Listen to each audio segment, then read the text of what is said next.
Hello there, good people of the Capital Wasteland, and welcome to the final run of Fallout 3 Faction Warriors. Ending off on a real high note here with the Brotherhood Outcast, a member of a splinter faction that broke away from the Lyons Pride in favor of their roots back out west. How will this traditionalist perform compared to the 7 units that came before it? Well, let's take a look at what we have access to this run. This could have gotten muddled real fast if I allowed us to have access to all 3 ranks of the Outcast inventory, so I just settled for rank 1. Still, we've got some nice firepower to contend with, not quite as high as our Enclave soldier as far as tech goes, but I very much like having the Power Fist and the Flamer on hand. With that Power Fist, we're for sure speccing the Iron Fist as much as we possibly can. But we'll also need to be careful because we do still need Child at Heart as early as possible, and we might have to forego taking Educated. Hopefully that won't hit us too hard.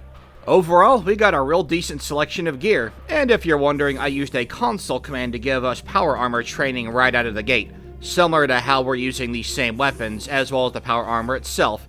Before moving on to special, if this is your first video, first off, welcome. It's great to have you along for the ride, and the routing I take in the series is laid out in greater detail.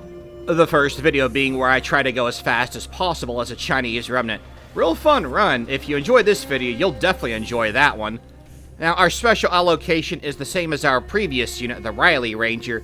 I laid him out on screen for you guys as well. 8 Strength, 1 Perception, 6 Endurance, 10 Charisma, 9 Intelligence, 5 Agility, 1 Luck. And we have 3 Agility and 10 Strength extra our power armor bonuses and penalties. I did recently discover just how awesome the Flamer is against the basic super mutants, so I'm eager to see how it performs against the much tankier brutes. Now, having power armor on us means that we will have a movement speed penalty. Our Enclave soldier also had the same thing, but did a great job despite that. But since that unit's weapon assortment is overall better with the exception of the Power Fist being better than the Ripper, I'm not sure if our Outcast bro will have the same advantage. I guess we'll find out. And hey, perfect timing. Granny had Yaogwai meat on her this time, so that's going to be a nice little send-off. So I'm sure that our Scav, the one we always stop by at the dock, will also have some useful goodies on him.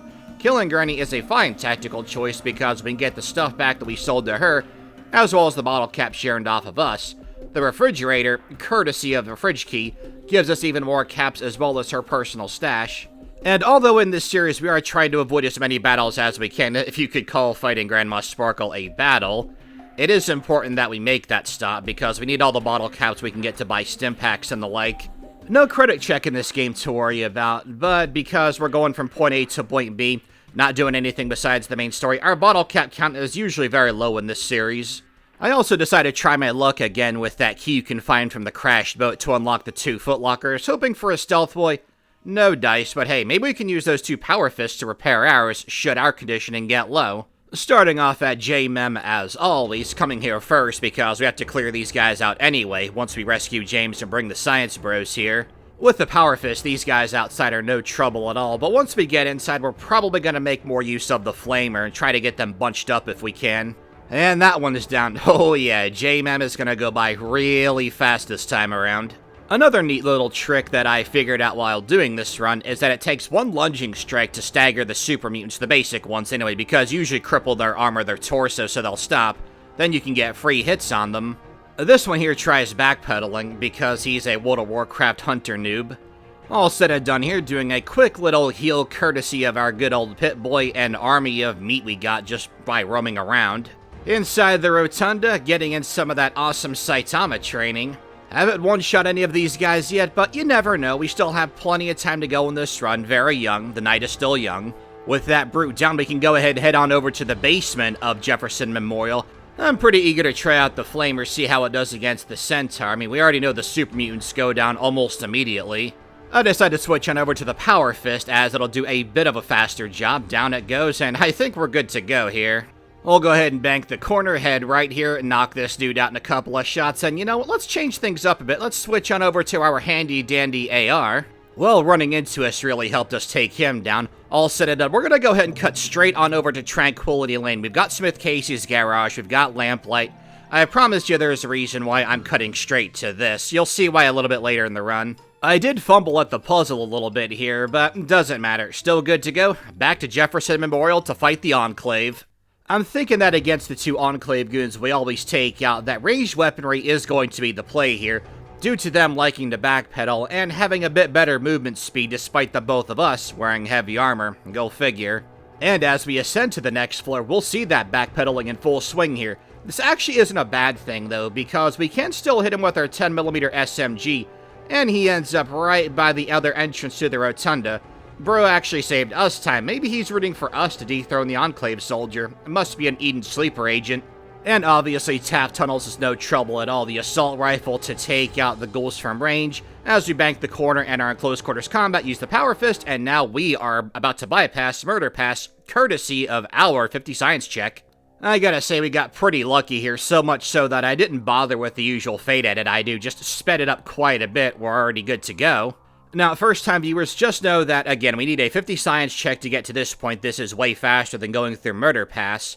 We also need a 50 lockpick, which I'll go into more detail a little bit later on, and Child at Heart so we can guarantee get past McCready. The Child at Heart gives us guaranteed access to the little lamplight, and if we need to, we can buy some stuff from Knick-Knack.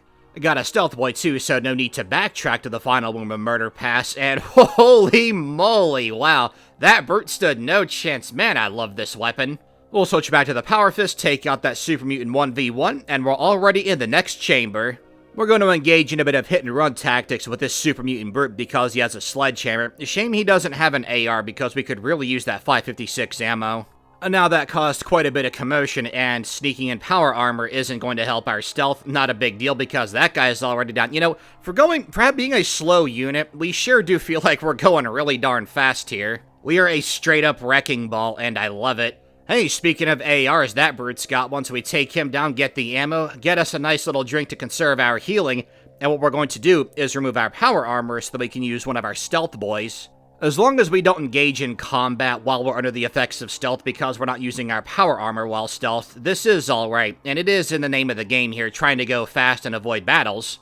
And hey, speaking of avoiding, you know how we always get Fox? Well, not this time. Yeah, I'm very confident that we can go through this solo.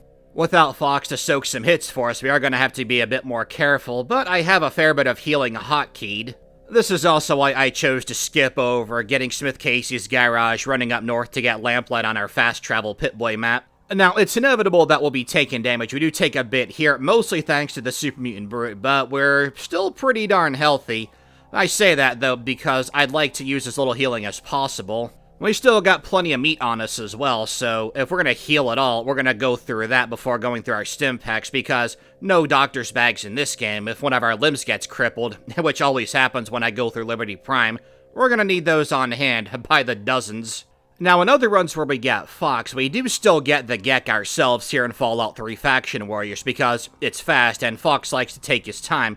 He's not here to disapprove of our decision, though. Hey, after 7 runs of him complaining about that, him being stuck in that cage is what he deserves. And I do like that there's a little space in the door where somehow radiation doesn't affect us. Always good to make sure that we get that, because if not, our rads go right into the stratosphere. We're still pretty ratted out as we get to Raven Rock. We're captured by Colonel Autumn. I did make a little pit stop and get the advanced radiation suit. Not for the suit itself, but because that has a bunch of Rad-X and Radaway inside of there. We'll go ahead and make use of another stealth boy in our arsenal and sneak on by. This time I remembered that the armor that we're wearing is in fact not light, so I took it off. So that 50 science check got us to bypass Murder Pass. That 50 lockpick allows us to open this footlocker and gain access to the Zack self-destruct holotape. It technically would be a little bit faster if we skipped by here, but, I mean, it has 10mm ammo in it as well, and buff out, so it is useful to get even if it didn't have the holotape in it. We pop on the holotape and listen to the code while the sentry bots mow down the Enclave goons, go to President Eden, and recite the code that we just got despite the fact that the sentry bots were within earshot of our Pip-Boy. And then all we have to do is make our way out of Raven Rock. Now, we don't have Fox, which actually does help us out a bit, and you're going to see here in a sec. Normally, he's outside shooting down some Enclave goons running away, but since we didn't get him, that cutscene never happens. We can go right to the Citadel, and it's time for us to go to JMEM for the final time to fight the Enclave and stop Colonel Autumn. And you'll see right before we're ready to throw down here, both of our arms are crippled. That just kinda happens when you're escorting Liberty Prime to the entrance of Jefferson Memorial. Now, JMIM is typically pretty easy, but those of you who saw my Fallout 3 as X688 run remember that we almost died there because those plasma rifles do hurt quite a bit. I mean, the Enclave goons take a lot of damage from us, but never ever underestimate those weapons. Now, because we now have all 3 ranks in Iron Fist, the Power Fist is definitely the way to go here, even if it's a bit riskier. Doesn't matter now, the quick save, heading inside of the Rotunda, and using our 10 Charisma and 100 Speech. We get by Colonel Autumn, and we win the run, and conclude Fallout 3 Faction Warriors. And now, just know that I started with another save file that was outside of Vault 101, so I do deduct that from our final time. I took a screenshot of that. You can see it on screen right now. I round up to 24 minutes that we deduct from our final time, just for the sake of ease.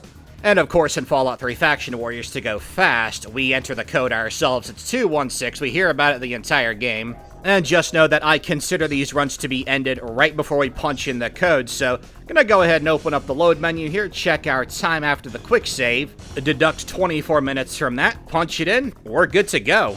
I really hope you guys enjoyed that run. I thought that was an excellent send-off for Fallout 3 Faction Warriors. I've been wanting this entire series to skip over Fox, and maybe the Enclave Soldier could have, but I wasn't confident in the amount of ammo we had for our plasma rifle. You can see the times on screen now. Chinese Remnant did awesome for the first half. Enclave Soldier squeaked out the lead, but then the Brotherhood Outcast came by and just destroyed the competition. That was awesome. Our next Fallout run is either going to be Fallout 3 as the Regulator or Fallout New Vegas as Preston Garvey. I guess time will tell. Thank you guys again for watching. Hope you enjoyed this series, and I will see you at the next video. Later.